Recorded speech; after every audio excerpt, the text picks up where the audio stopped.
Hello everyone, I am Vinay Pandey.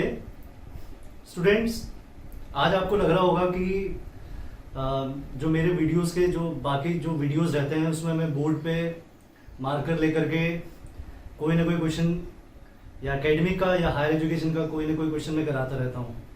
लेकिन आज का जो वीडियो हमारा है वो काफ़ी इंटरेस्टिंग वीडियो होने जा रहा है। एक नई शुरुआत हम इस वीडियो के द्वारा हम करना चाह रहे हैं। हमारा जो आज का वीडियो रहेगा, इस वीडियो में हम, क्योंकि 10th के बाद जो स्टूडेंट्स होते हैं उनको बहुत ज़्यादा प्रॉब्लम होती है कि हम कौन सा सब्जेक्ट 11th में जाकर के लें, किस सब्जेक्ट से ज़्यादा अच्छे स्कोप्स हैं। कभी कभी बच्चे जो होते हैं मिसगाइड हो जाते हैं, और मिसगाइड होते हैं तो मिसगाइड होने के बाद उसी स्ट्रीम में अगर वो पढ़ाई करते हैं तो आगे अच्छा नहीं कर पाते हैं। तो इस डिफ़िकल्टी को दूर करने के लिए हमारी आज के वीडियो में कोशिश रहेगी कि हम अपनी तरफ से कुछ आपको इस वीडियो के द्वारा ये बताएं कि आप किस सब्जेक्ट को चूज करें, किस सब्जेक्ट को लें अपने 11th क्लास के लिए। तो इस वीडियो में आज हमारे साथ रहेंगे मिस्टर सोमेश डिंगरा जी, जो 5 times net UGC net qualified हैं, और इनको आज के वीडियो में बुलाने का मेन रीजन ये है क्योंकि इन्होंने कॉमर्स प्लस मैथ्स जो सब्जेक्ट्स का कॉम्बिनेशन है वो कॉमर्स प्लस मैथ्स 11th-12th में लिया था। तो बच्चे मैथ्स के साथ कैसा कॉम्बिनेशन बनाए या वो साइंस के साथ कैसा कॉम्बिनेशन बनाए, ये काफी अच्छे से उसको समझते हैं। तो हम स्वागत करते हैं मिस्टर डिंगरा जी का।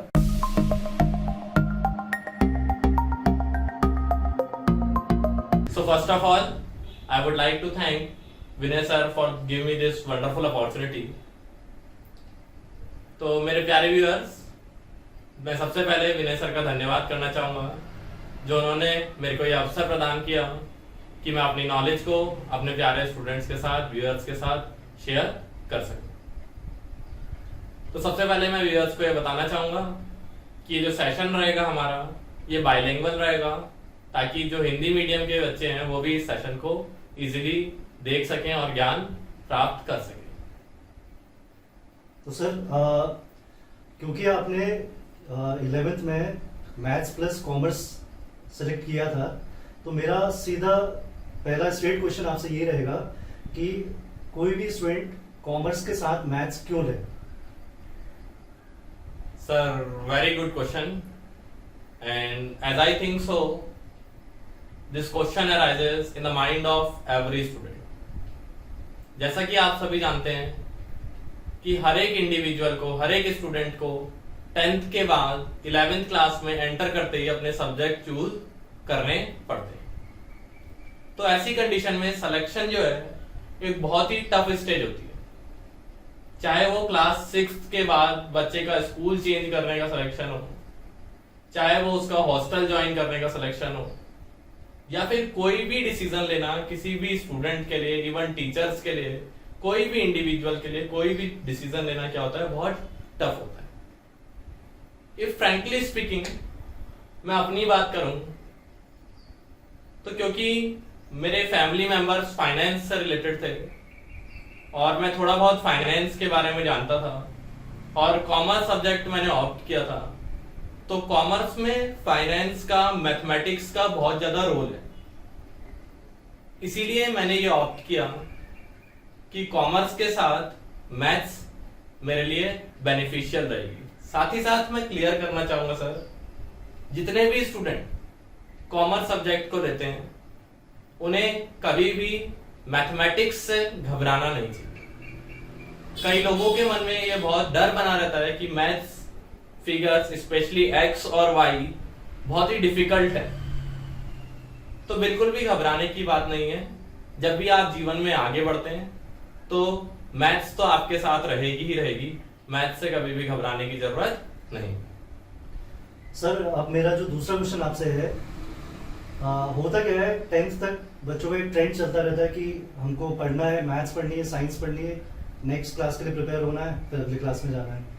अब 10th के बाद क्या होता है कि बच्चा डिसाइड नहीं कर पाता है, और डिसाइड ये नहीं कर पाता है कि हमको कौन सा सब्जेक्ट लेना है। तो बच्चे को कैसे ये डिसाइड करना चाहिए कि वो 11th में जाकर के इस स्ट्रीम में जाए और वहां कुछ अच्छा करे? Sir, first of all, I would like to give the answer in very straight line. उसके बाद हम उसको डिस्कस करेंगे कि जब भी बच्चा कोई भी डिसीजन लेता है तो उसे अपने इंटरेस्ट के हिसाब से उस डिसीजन को लेना चाहिए. Every student should select the subject according to the interest of that individual. Sir बीच में आपको इंटरप्ट करूंगा मैं. अगर बात करें, आपने एक वर्ड बोला यहाँ पे कि इंटरेस्ट के अकॉर्डिंग, तो कैसे बच्चा ये पता लगाए कि मुझे इसमें इंटरेस्ट है?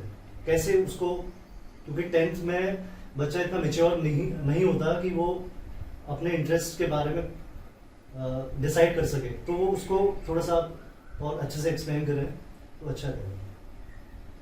सर, जैसा कि मैंने आपसे कहा था कि अभी हम इस स्टेटमेंट को डिस्कस करेंगे, तो इस स्टेटमेंट को डिस्कस करने की बात करते हैं. जब हम इंटरेस्ट की बात करते हैं तो इंटरेस्ट जनरेट होता है जब हम आसपास के लोगों से मिलते हैं, जब हम अपने सीनियर्स से बात करते हैं, जब हम थोड़ी बहुत नॉलेज गेन करते हैं, तभी हमारा इंटरेस्ट जनरेट होता है. जो सबसे बड़ी प्रॉब्लम आती है सर, वो ये है कि बच्चे ने 10th तक तो साइंस पढ़ी होती है, उसे साइंस के बारे में फिर भी थोड़ा बहुत इंटरेस्ट होता है, लेकिन कॉमर्स उसके लिए एक नया फील्ड होता है. तो मैं बताना चाहूंगा, स्पेशली नॉर्थर्न रीजन में इंडिया में कुछ लोगों ने ये डिसाइड कर लिया है, कुछ रैंकिंग दे दी है कि फर्स्ट नंबर पे साइंस, सेकंड नंबर पे कॉमर्स एंड थर्ड नंबर पे आर्ट्स. तो सबसे पहले तो मैं स्टूडेंट्स के माइंड से ये भ्रम निकालना चाहूंगा और ये बिल्कुल क्लियर करना चाहूंगा कि ऐसा कुछ नहीं है. Commerce is not so easy subject. तो ध्यान दीजिएगा, जब भी हम बात करते हैं कॉमर्स सब्जेक्ट की, तो कॉमर्स सब्जेक्ट में हमारे पास अकाउंटेंसी, इकोनॉमिक्स और बिजनेस 3 मेन इंपॉर्टेंट कॉन्सेप्ट रहते हैं. और स्कोप साइंस के कंपैरिजन में इसका बढ़ते ही जाता है, क्योंकि जब तक इकोनॉमी सरवाइव करी तब तक हमारे पास कॉमर्स सब्जेक्ट से रिलेटेड स्कोप ही स्कोप है. तो आप बिजनेस रिलेटेड न्यूज चैनल्स देखिए, बिजनेस रिलेटेड यूट्यूब चैनल्स देखिए, ठीक, और इसी के अकॉर्डिंगली आप अपने सब्जेक्ट डिसाइड कर सकते हैं कि किस सब्जेक्ट में आपको इंटरेस्ट है, ठीक. और साथ ही साथ आप अपने सीनियर्स से बात करिए, उनसे डिस्कशन करिए कि साइंस ज्यादा बेनिफिशियल है, कॉमर्स ज्यादा बेनिफिशियल है. लेकिन लास्ट में एक पॉइंट जरूर कहना चाहूंगा कि डिसीजन अपना रखें. कभी भी ऐसा ना करें कि कोई फोर्सफुल डिसीजन ले. मेरे भैया ने साइंस ली थी इसलिए मैंने भी साइंस ली, मेरे भैया ने कॉमर्स ली थी इसलिए मैंने भी कॉमर्स ली, मेरे पापा ने कहा था इसलिए मैंने ऐसा करा. ऐसा कभी भी ना करें. सर ने एक बहुत अच्छी बात बताई कि आपको गाइडेंस सबका लेना है सब्जेक्ट चूज करने के लिए, लेकिन एट लास्ट डिसीजन आपका है, क्योंकि आपके फ्यूचर का सवाल है. तो you have to decide yourself. अगर हम बात करें सर कॉमर्स और कॉमर्स प्लस मैथ्स, इसमें कॉमर्स प्लस मैथ्स में क्या कोई हमको अलग से बेनिफिट्स मिलते हैं जो हमको कॉमर्स में नहीं मिल पाते हैं? सर, जैसे कि मैंने पहले भी कहा था और मैं फिर से इस बात को रिपीट करना चाहूंगा कि commerce is always about trade and business. जब तक इकोनॉमी है तब तक ट्रेड भी है, बिजनेस भी. और whenever we enter in a business, जब भी हम किसी बिजनेस में एंटर करते हैं, किसी इकोनॉमी में एंटर करते हैं, then we deal with the financial problem. हमें क्या होता है? फाइनेंशियल प्रॉब्लम, मनी से रिलेटेड प्रॉब्लम, मशीनरी से रिलेटेड प्रॉब्लम, इक्विपमेंट से रिलेटेड प्रॉब्लम, टेक्नोलॉजी से रिलेटेड प्रॉब्लम, इन सबको देखना होता है. और जहां पर भी मशीनरी, टेक्नोलॉजी, इकोनॉमिक्स ये चीजें एंटर कर गई, वहां पर मैथ्स का रोल है ही है. यानी कि मैथ्स की एग्जिस्टेंस रहेगी ही रहेगी. मैं एक बात स्टूडेंट्स के माइंड में और डालना चाहूंगा कि जैसे ही आप कॉमर्स लेते हैं, कॉमर्स में आप अकाउंटिंग में डील करते हैं और अकाउंटिंग एक न्यूमेरिकल सब्जेक्ट है. अगर आप उसके साथ मैथ्स ऑप्ट करते हैं तो अकाउंटिंग की न्यूमेरिकल प्रॉब्लम्स करने में आपकी कैलकुलेशन स्पीड्स बढ़ जाती है. साथ ही साथ दूसरा सब्जेक्ट आपका इकोनॉमिक्स है, और मैथ्स में यूज होने वाली स्टैटिस्टिक्स, डिफरेंशिएशन, इंटीग्रेशन, इन सब का यूज हायर लेवल इकोनॉमिक्स में होता ही होता है। तो ये कहना तो बिल्कुल भी उचित नहीं होगा कि मैथ्स ना लेकर के बच्चे को बहुत ज्यादा बेनिफिशियल होता है। मैं हमेशा कहूंगा कि अगर बच्चा कर सकता है तो बच्चे को कॉमर्स के साथ मैथ्स ऑप्ट करनी चाहिए। रीजन बीइंग उसको बाद में बहुत सारे बेनिफिट मिलते हैं। तो एक चीज तो यहाँ से ये क्लियर हो रही है कि अगर आप कॉमर्स के साथ मैथ्स ऑप्ट कर रहे हैं तो आपको कुछ ना कुछ एडवांटेज फ्यूचर में मिल सकता है। लेकिन बात फिर वहीं पे घूम फिर के आती है कि आपको सिलेक्शन खुद से करना है। अगर आपका इंटरेस्ट नहीं है तो उस सब्जेक्ट को ना लें, अपने इंटरेस्ट के अकॉर्डिंग सब्जेक्ट का सिलेक्शन करें, वो चाहे कॉमर्स मैथ्स की बात हो या आर्ट्स स्ट्रीम की बात हो, क्योंकि काफ़ी बच्चे जो होते हैं थ्योरेटिकली हिस्ट्री वगैरह में काफ़ी इंटरेस्टेड रहते हैं। तो सारे सब्जेक्ट्स इक्वल होते हैं। किसी, जैसा सर ने अभी बताया कि किसी भी सब्जेक्ट की कोई रैंकिंग नहीं होती है। तो आप चाहें तो आर्ट्स भी ले सकते हैं। इसी तरीके से मैं साइंस की बात करूंगा क्योंकि मैं मैथ्स का टीचर हूं, और मैथ्स का टीचर होने के साथ क्योंकि मैंने कॉमर्स प्लस मैथ्स नहीं किया हुआ है तो सर उसको ज़्यादा अच्छे से आपको एक्सप्लेन कर रहे हैं। तो सर मेरा अब अगला क्वेश्चन आपसे ये रहेगा कि कॉमर्स और मैथ्स, या सिंपली हम कॉमर्स की बात करें, कॉमर्स स्ट्रीम लेकर के आगे फ्यूचर में क्या क्या स्कोप्स रहते हैं जहां बच्चा अपना फ्यूचर बना सकता है। बच्चों के मन में अगर हम कॉमर्स की बात करें तो सिर्फ एक ही वर्ड आता है कि कॉमर्स हमने क्यों ली, क्योंकि हमें सीए बनना है। उसके अलावा वो कोई दूसरा ऑप्शन बता ही नहीं पाते। अगर आप इसमें थोड़ा बच्चों की हेल्प करें तो उनको काफ़ी फायदा मिल सकता है। Sir first of all I want to clear that commerce लेके सीए बनना, एक टारगेट सेट करना केवल और केवल सीए का, ये बिल्कुल भी उचित नहीं। रीजन बीइंग, आजकल आप तो सीए की बात कर रहे हैं, हम कॉमर्स फील्ड में हैं, तो कॉमर्स फील्ड में एक इंडस्ट्री और चली है, वो है बैंकिंग। बच्चे को दो ही टारगेट दिख रहे होते हैं, या तो सीए या तो बैंकिंग। उसके अलावा बच्चा आगे की सोचता ही नहीं। Remember this, the scope in the commerce subject is endless. इतने स्कोप हैं कि आप गिनती करते करते थक जाएंगे। ठीक, रीजन बीइंग कि हमारे पास कॉमर्स प्लस मैथ्स के साथ साथ और भी इकोनॉमी रिलेटेड नॉलेज ज्यादा होता है। जब हम बात करते हैं स्कोप की, तो अगर हम हाईएस्ट लेवल से बात करें तो highest level CA, then CFA, CS, इसके साथ साथ ही बहुत सारी फाइनेंशियल पोजीशंस कंपनीज में ऐसी होती हैं, क्योंकि ईच एंड एवरी कंपनी, हर एक कंपनी, चाहे वो छोटी कंपनी हो चाहे वो बड़ी कंपनी हो, सारी कंपनीज क्या है, फाइनेंस से डील कर रही है, पैसे से डील कर रही है। और पैसे का जितना भी देखभाल वो कौन करता है, वहां के फाइनेंशियल एडवाइजर। इसके साथ साथ आपको बहुत सारी फाइनेंशियल पोजीशंस मिलती हैं। म्यूचुअल फंड इंडस्ट्री में आप वर्क कर सकते हैं, ठीक, शेयर मार्केट में आप वर्क कर सकते हैं। पोर्टफोलियो मैनेजर्स होते हैं, ठीक, उन पोर्टफोलियो को आप लोगों के पोर्टफोलियो को मैनेज कर सकते हैं, आप कंपनीज के पोर्टफोलियो को मैनेज कर सकते हैं। It totally depends upon you कि आप अपना लेवल, आप अपना थिंकिंग लेवल कितना ज्यादा इंक्रीज करते हैं। Once you increase your thinking level, there are n numbers of opportunities for the commerce student. अगर आप अपना थिंकिंग लेवल बढ़ाते चले जाएंगे तो आपके पास इतनी अपॉर्चुनिटी है कि वो एंडलेस है। तो ये थे मिस्टर सोमेश डिंगरा जी, जिन्होंने 5 टाइम्स नेट क्वालिफाई किया हुआ है। तो सर जाते जाते कुछ आप स्टूडेंट्स को नेट के बारे में अगर कुछ बताएं कि आप नेट की तैयारी कैसे कर सकते हैं, और दूसरा नेट करने के बाद आप आगे क्या क्या ऐसे मौके होते हैं जहां अपना फ्यूचर बना सकते हैं।